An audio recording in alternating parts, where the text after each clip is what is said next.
మొదటి బిచ్చగాడు. అదేంట్రా సూరి, రోజూ నీకు ఫుల్ కలెక్షన్ వస్తుంది. మేము ఎంత అడిగినా ఎవరు రూపాయి ఎయ్యడం లేదు. ఆ రహస్యం ఏంటో చెప్పరాదు? రెండవ బిచ్చగాడు.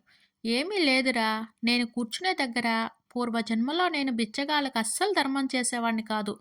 అందుకే ఈ జన్మలో ఇలా పుట్టా అని బోర్డు పెట్టా అంతే. అప్పారావు. అరే వెంగలప్ప, ఏ వస్తువైనా నాకు రెండుగా కనిపిస్తున్నాయిరా, ఏం చేస్తే బాగుంటుందంటావు? వెంగలప్ప. సింపుల్. రెండు కళ్ళున్నాయి కాబట్టి రెండుగా కనిపిస్తున్నాయి. ఒకటి ఎవరికైనా దానం చేసేయ్. నీకు మంచి పేరుతో పాటు నీ సమస్య కూడా తీరిపోతుంది.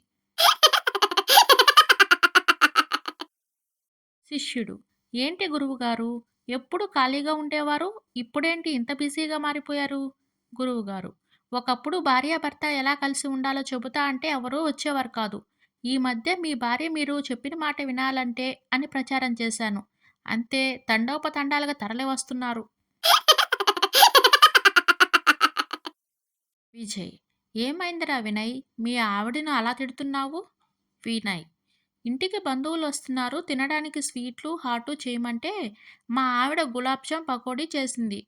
విజయ్. సూపర్. మరి ఎందుకు తిడుతున్నావు? వినయ్. ఆ రెండిటిని కలిపి చేసిందిరా. టీచర్. చూడండిరా పిల్లలు, నేను ఇప్పుడు అడిగిన ప్రశ్నకి ఎవరైతే సరైన సమాధానం చెబుతారో వాళ్ళని ఇంటికి పంపించేస్తాను. టీచర్ మాట పూర్తవకుండానే చింటూ బ్యాగ్ బయటకు పడేశాడు. టీచర్. ఎవడ్రా బ్యాగ్ బయట పడేసింది? చింటూ. నేనే టీచర్, ఇంటికి వెళ్తున్నాను. పెళ్ళైన కొత్తలో. పొద్దెక్కిన ప్రశాంతంగా నిద్రపోతున్న భార్య మొఖాన గ్లాస్తో చల్లని నీరు కొట్టాడు సీను. ఆమె తుల్లిపడి లేచి కోపంగా, మీకు మైండ్ పనిచేయడం లేదా ఏంటి అంది. దానికి సీను, మన పెళ్లిలో అప్పగింతలప్పుడు మీ నాన్న నా చేయి పట్టుకుని, మా అమ్మాయి పువ్వు లాంటిది బాబు, వాడిపోకుండా చూసుకో అని చెప్పాడు. అందుకే ఇలా.